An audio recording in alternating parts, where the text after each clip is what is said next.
এবার কি বিকল্প খোঁজার সময় হয়েছে? অন্তত পর্যটন শিল্পের সঙ্গে যারা যুক্ত তারা বলছেন মানুষ যে জায়গাগুলিতে উৎসবের মুহূর্তে বেড়াতে যেতে পছন্দ করেন সেই জায়গাগুলিতেই বারবার ধরে আঘাত নেমে আসছে। নেপালের ঘটনাকে পর্যটন অর্থনীতির জায়গাতে দাঁড়িয়ে সেভাবেই ব্যাখ্যা করছেন বিভিন্ন পর্যটন ব্যবসায়ীরা। পর্যটন শিল্প তো একটা সেন্সিটিভ শিল্প, তো সেখানে যে কোনো ধরনের পলিটিক্যাল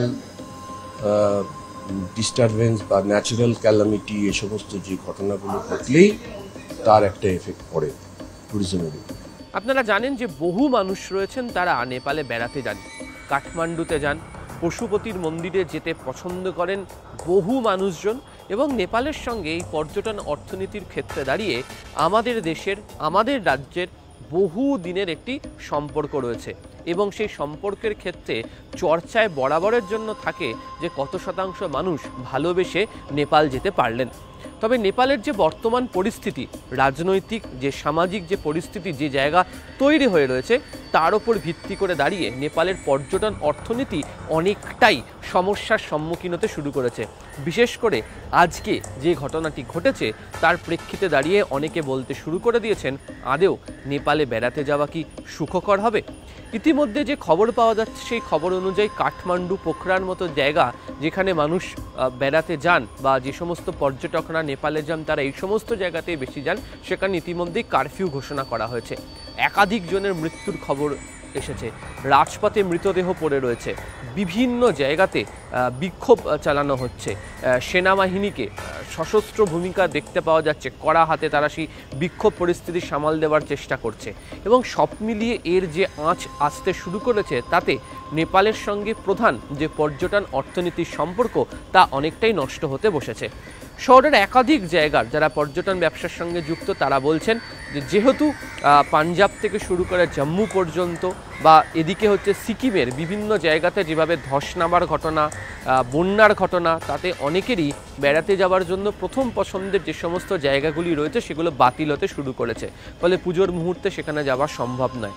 এরই মধ্যে দাঁড়িয়ে যারা বিকল্প হিসাবে নেপালে বেড়াতে যাওয়ার কথা ভেবেছিলেন আজকের এই পরিস্থিতির পর সেখানে বেড়াতে যাওয়া যে যাবে না সেটাও কার্যত পরিষ্কার হয়ে গিয়েছে।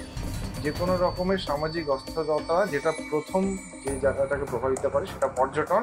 দুর্গাপুজোর মরশুম, আগামী দিনে ক্রিসমাস, প্রচুর মানুষ এবার আমরা আশা করছিলাম নেপালে ভ্রমণ করতে যাবে। তার মূল কারণ হচ্ছে কলকাতা কাঠমান্ডু যে বিমান পরিষেবা রিস্টোর হয়েছে। সামগ্রিকভাবে দেখতে গেলে পরিস্থিতি মোটেও আশানুরূপ নয়।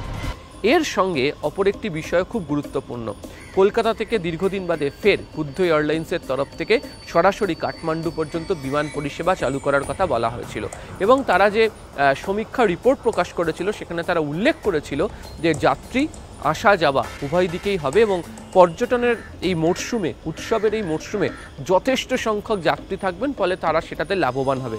কিন্তু যে পরিস্থিতি তৈরি হয়েছে তাতে এই এয়ারলাইন্স আদেও এ মাসে চালু করা হবে কিনা এবং চালু হলেও মানুষ যাবেন কিনা তা নিয়েও রীতিমতো সংশয় দানা বাঁধতে শুরু করেছে।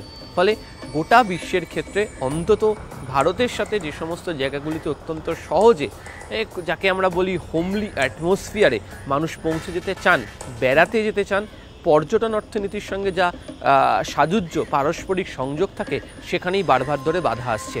ইতিমধ্যে যে সমস্ত ভারতীয়রা সেখানে রয়েছেন তাদের সঙ্গে যোগাযোগ করার চেষ্টা করা হচ্ছে, যে সমস্ত ব্যক্তিরা পর্যটনের জন্যই সেখানে থাকেন তাদের সঙ্গে যোগাযোগ করার চেষ্টা করা হচ্ছে। তবে দিনভর বিভিন্ন জায়গাতে বিক্ষোভ সংঘর্ষের যে ছবি, মৃত্যুর যে খবর পাওয়া যাচ্ছে তাতে নেপালে বেড়াতে যাওয়ার ক্ষেত্রেও কার্যত না করে দিচ্ছেন পর্যটন ব্যবসায়ীরা। ক্যামেরা অসিত দাসের সাথে আবির ঘোষাল, নিউজ 18 বাংলা ডিজিটাল, কলকাতা।